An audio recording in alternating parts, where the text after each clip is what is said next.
What would you do if a single moment of rage unraveled your entire life? In the quiet suburb of Willow Creek, where manicured lawns and picket fences painted a picture of serenity, a storm was brewing. It was a crisp autumn morning, the kind where the air stung your cheeks and the leaves crunched underfoot. The neighborhood jogger, Marcus Tate, was a familiar sight, his steady pace, earbuds in, and a nod to anyone who caught his eye. But today, his routine would collide with a woman named Karen Wheeler, whose actions would ignite a firestorm that neither of them could escape. Marcus, a 32-year-old physical therapist, was a black man who had lived in Willow Creek for 3 years. He loved the quiet of the suburb, a stark contrast to the bustling city he'd left behind. His morning jogs were his sanctuary, a time to clear his mind before a long day of helping patients regain their strength. He was well-liked, always quick with a smile or a wave, though he kept to himself. Most neighbors appreciated his quiet presence, but Karen Wheeler was not most neighbors. Karen, a 45-year-old real estate agent, prided herself on knowing everyone's business in Willow Creek. Her pristine colonial-style home was the envy of the block, and she made sure everyone knew it. She was the self-appointed guardian of the neighborhood, always watching, always judging. To her, Marcus was an outsider, someone who didn't quite belong in her carefully curated world. She'd seen him jogging past her house every morning, and for reasons she couldn't fully articulate, it grated on her nerves. Maybe it was the way he moved with such ease, or the way he never stopped to chat. Whatever it was, Karen had decided Marcus was trouble. That morning, as Marcus rounded the corner onto Maple Street, Karen was pruning her roses. Her eyes narrowed as she spotted him, his dark hoodie blending into the early dawn light. She clutched her pruning shears tighter, her lips pursing into a thin line. She'd been waiting for an excuse, and today, she found one. Marcus, oblivious, adjusted his earbuds and kept running, his breath visible in the chilly air. But Karen saw something else, a threat, a story she'd already written in her mind. She dropped her shears, pulled out her phone, and dialed 911. "There's a suspicious man running through my neighborhood," she said, her voice trembling with feigned urgency. "He's wearing a hoodie, and he looks dangerous. I think he's up to no good." The operator asked for details, and Karen's words grew sharper, laced with venom. "He's black, probably in his 30s. He's been lurking around here for weeks. You need to send someone now." Marcus was halfway down the block when he noticed the police cruiser pulling up. 2 officers stepped out, their hands resting casually on their belts. He slowed to a walk, confused but calm. He'd dealt with this before: random stops, questions about where he was going, why he was there. It was exhausting, but he knew the drill. He removed his earbuds, raised his hands slightly, and waited. "Sir, we got a call about a suspicious individual," one officer said, his tone neutral but his eyes scanning Marcus up and down. "Mind telling us what you're doing here?" "I live here," Marcus replied, his voice steady. "I'm just jogging, same as every morning." Karen, watching from her porch, couldn't stay silent. She marched toward the scene, her phone still in hand, now recording. "That's him," she shouted, pointing. "He's been casing the neighborhood. I've seen him every day, sneaking around." Her voice grew louder, and then, in a moment that would haunt her, she let slip a racial slur. It hung in the air, ugly and raw, a word that cut through the morning quiet like a blade. Marcus froze, his jaw tightening. The officers exchanged a glance, their expressions hardening. The younger officer, a woman named Officer Diaz, stepped toward Karen. "Ma'am, I'm going to need you to calm down and explain exactly what you saw." Karen, emboldened by her own narrative, doubled down. "He doesn't belong here. Look at him. You know what I mean." She gestured wildly, unaware that her phone was still recording, capturing every word.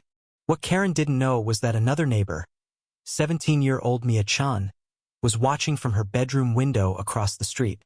Mia, a shy high school senior with a passion for social justice, had her own phone out, recording the entire encounter.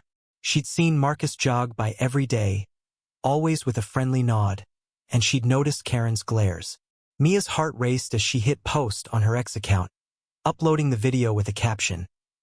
"This is what racism looks like in Willow Creek. Justice for Marcus."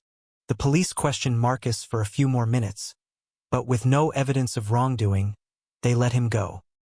He nodded politely, though his chest ached with the familiar sting of humiliation.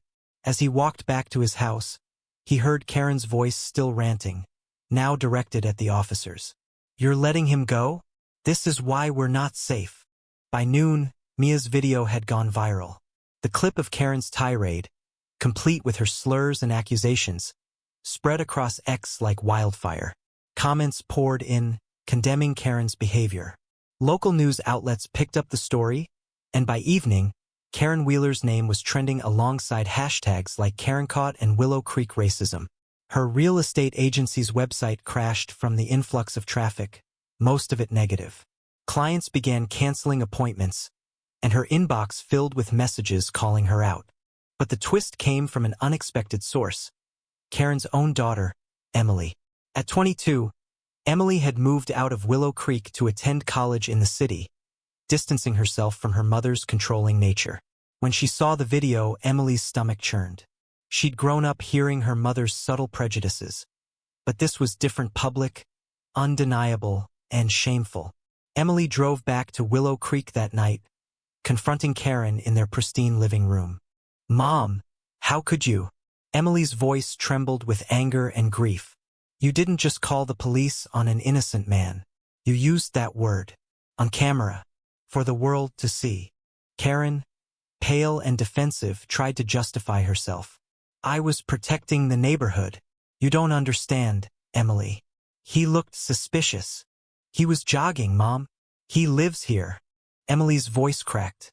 "You've embarrassed me, our family, and yourself. Do you even realize what you've done?" The next day, the police issued Karen a fine for filing a false report. The charge was minor compared to the social fallout. Her real estate license was under review, and her face was plastered across every local news channel. Strangers sent her threats, and neighbors avoided her. Karen, once the queen of Willow Creek, was now a pariah. Marcus, meanwhile, struggled with the aftermath. He stopped jogging, the joy of his routine tainted by fear. He received messages of support from strangers, but they couldn't erase the sting of that morning.